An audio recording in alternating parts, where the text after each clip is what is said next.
Okay. So let me get this straight. The same people, I'm learning, who spent years saying Iran was a serious threat suddenly want you to feel bad for them. And now, out of nowhere, you've got Democrats arguing with their own senator. NATO showing up like they just woke up. And media narratives flipping mid-sentence. Yeah, this one is messy.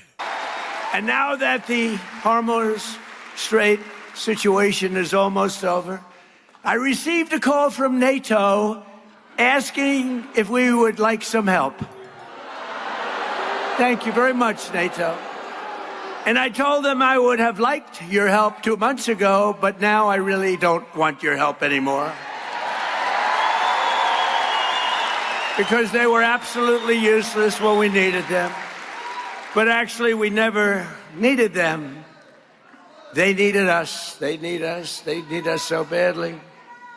You know, it's a little bit like if you're a politician. It's hard to believe I'm a politician, but after I won, people came up to me, "Sir, I'd like to make a major contribution to your campaign." And I said, "Listen, just so you understand, campaign contributions after I won don't count. Okay? They don't count.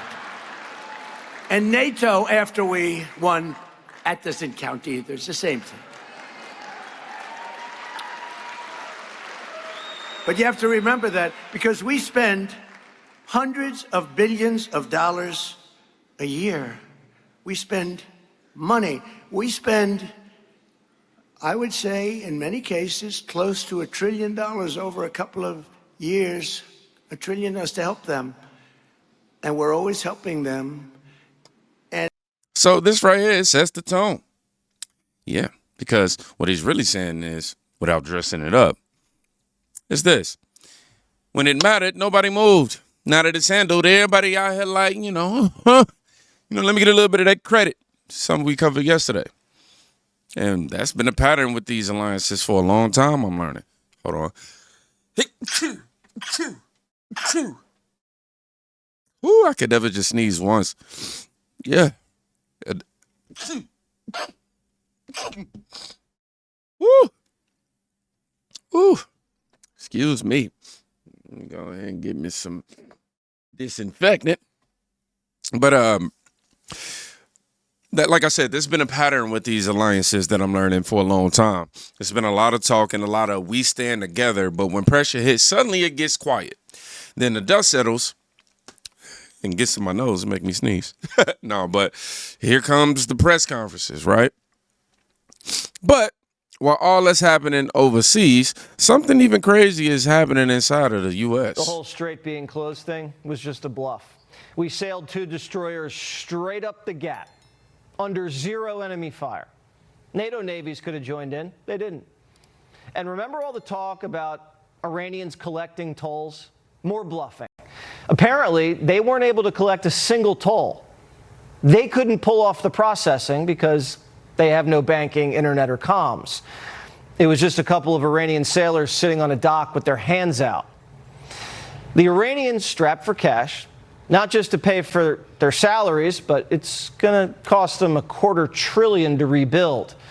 China just watched billions of infrastructure go up in smoke, and Russia watched all the defenses that they sold not even work once.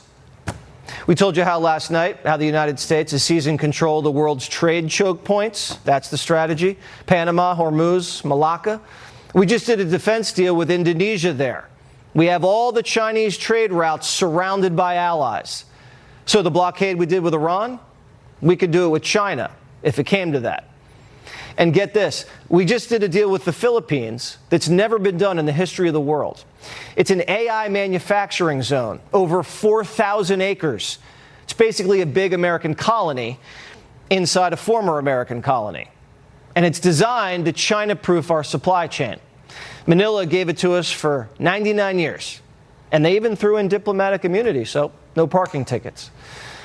Meanwhile, we're getting a peace dividend from Operation Epic Fury. The S&P and the NASDAQ broke another all-time high today. The Dow's about to hit 50,000, up 800 points today. And oil futures for June in the low 80s.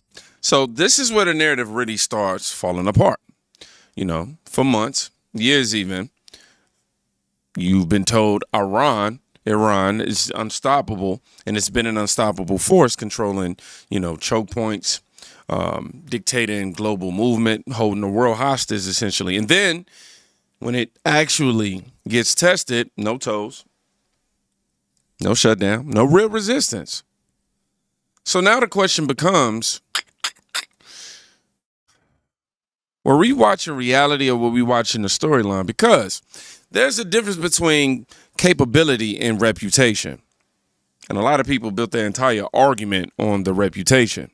Now, I want you to watch what happens when somebody inside the same party says the quiet part out loud. If this goes past 60 days, will you continue to vote the way that you have and allow the president to continue this effort, or will you change your vote?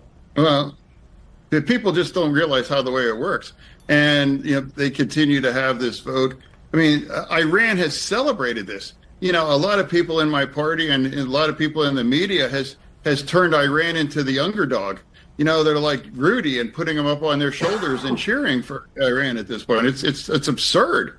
It's absurd. I'm going to, back, the president. I'm going to back our military in Israel through until that 60-day is triggered. And then there's an opportunity to extend that by 30 days.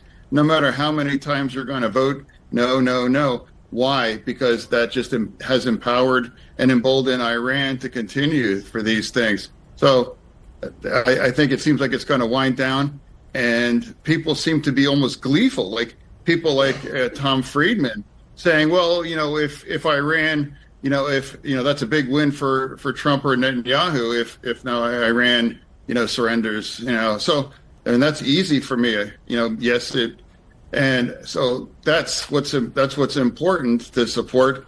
And we're heading to a strong end at this point. Sir, just to go back to something that you said just a moment ago in your answer, who in your party do you believe is cheering for Iran? I'm saying it's like if you are making it seem that we, America is not the force of good in the world, criticizing America, criticizing Israel. You have Iran, what they've done, the kinds of outrage, with Iranians massacring tens and tens of thousands of Iranians just recently for that.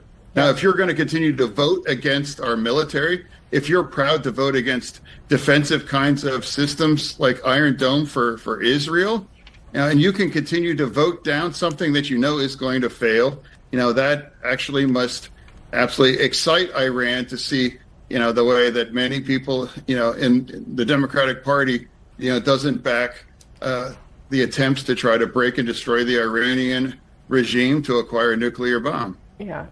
Now, this is never a small moment. It's never a small moment when Fetterman, a sitting Democrat basically say, I don't recognize my own side, what they doing right now. I don't recognize it. Think about how far things have to drift for that to happen. And this has been happening consistently with Fetterman. I'm just saying, when you got members, even outside of him, when you got members of your own party saying, why does it sound like we're rooting for the wrong side? That's not messaging confusion right there. That's identity confusion. In the media, he didn't lead them out either. Because somewhere along the line, coverage stopped sounding like analysis, right? And started sounding like advocacy. And if you think this just came out of nowhere, nope. It's been building for decades. Bruh, thank you. You got a lot of damn nerves to be in the face of American people saying for numerous administrations, Iran is a problem. They have to be dealt with. Iran is a problem. They have to be dealt with. And then this man deals with them, and then all of a sudden you're complaining about him now. Right. It doesn't really make sense. It's a lack of consistency. Hypocrite. Now listen to this. I am formally announcing my intention to cut off all trade and investment with Iran. Our second goal is to prevent regimes that sponsor terror from threatening America or our friends and allies. Iran aggressively pursues these weapons and exports terror, while an unelected few repress the Iranian people's hope for freedom. I strongly believe that our national security interests now depends upon preventing Iran from obtaining a nuclear weapon. Well, I can say to you, Iran will never get a nuclear weapon on my watch, as they say. And as President of the United States, I would never allow the world's #1 state sponsor of terror to obtain a nuclear weapon. I said that for a long time. And I didn't.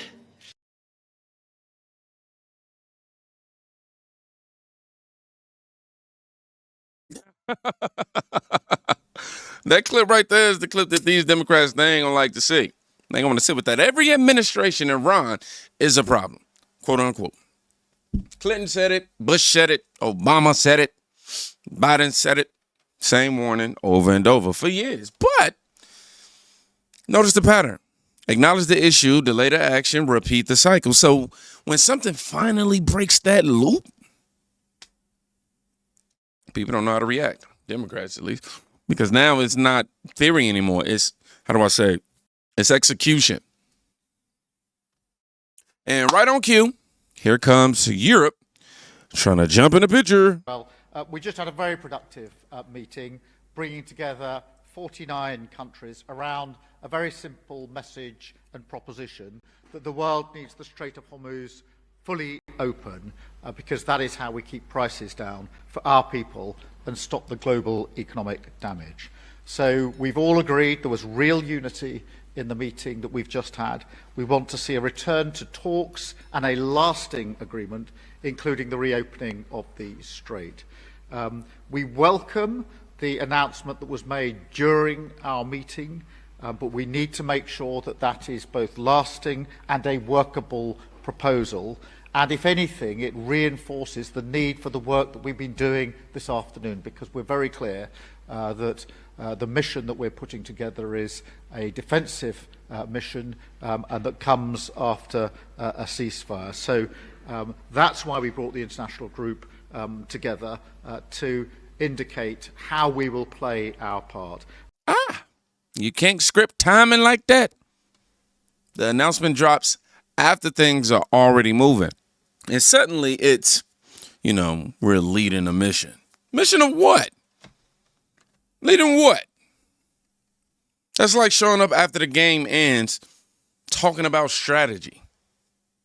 And this is why people get frustrated, because it starts to feel less, coordinated. It feels less like coordinated leadership and more like coordinated press releases. Now, bring it back home. We got to do that because the logic starts getting even shakier. I don't blame Trump. I blame these evangelicals, these religious leaders that have enabled the president's behavior. You asked, why is this Christian or why is this moral? I mean, there is a CBS news poll out. Catholics who go to church every week give the president a 58% approval rating right now. So the Catholic Church was that taken before or after he got in a fight with the Pope? It's April 8th through the 10th, so it's happening during the war, which is what the fight is about. So but it was before his argument with the Pope. Right. Okay, well, look, my point is this. The Catholic Church and Christianity at large is a broad spectrum of people. I mean, you had your boss, Joe Biden, in the White House. I mean, he believed in abortion, believed in gay marriage, not doctrine Catholic teachings either. So there's a broad spectrum of political views among people who are practicing Christians and practicing Catholics. There's nothing unusual about that. But ultimately, you look to the President of the United States to act in the best interest of the nation. And sometimes they pray to God for support and help with military battles. Yeah. Sometimes they're in agreement with religious leaders, and sometimes they aren't. But we have a secular government for a reason. We're not a theocracy. Mm-hmm. That's a clean hit, because you can't pick and choose when religion matters in policy based on who you're trying to criticize. Either you believe policy should follow that standard or you don't. But switching it only when it's politically convenient, people notice that. And when people notice it enough times, they stop, taking the argument seriously. And then, even the people who usually lean left, they start calling it out. I love hypocritical America. I really do. See, the liberals suddenly love the Pope. The Pope, who 2 weeks ago was all in the headlines. You know why? Exorcisms. Yeah, this big thing about we got to the demons are all around, the devil. That's who the fucking Pope is, okay? A guy who does exorcism, doesn't believe in gay marriage, no women priests, but now, because he's feuding with Trump, MSNBC loves this guy. He got a big speech on the floor from Chuck Schumer. Eric Swalwell sent him a dick pic. I love hypocritical America, I really. Oh, man, y'all, my allergies are over here. Woo! I don't know what's going on. But this is the part that really lands. Because when what he's saying, you can't just brush it off like it's coming from the usual side. You know? All of a sudden, the same voices that push back on those beliefs for years are applauding them just because it lines up against the right target. That's not principle, man. That's position. And the TDS is just wild. So, you know, step back, look at the full picture, right? You've got global threats that were hyped up, then got tested, then exposed. You've got alliances showing up late trying to rewrite their own role in real time. It's weird. You've got a U.S. Senator, Fetterman, calling out his own party for sounding upside down. And you've got media narratives bending so fast, they don't even match themselves from one week to the next. At some point, people stop arguing over opinions and start asking who's actually being consistent. Because in moments like this, consistency tells you more than any headline ever will. So if you made it to the end of this video, I want you to write the word consistency. Yeah. That way I know you made it. And by the way, I was laughing at my hamburger helper the other day. You know, I know how to cook. I was just saying, you know, y'all be safe. Go check on somebody today. You could be saving their life. Peace.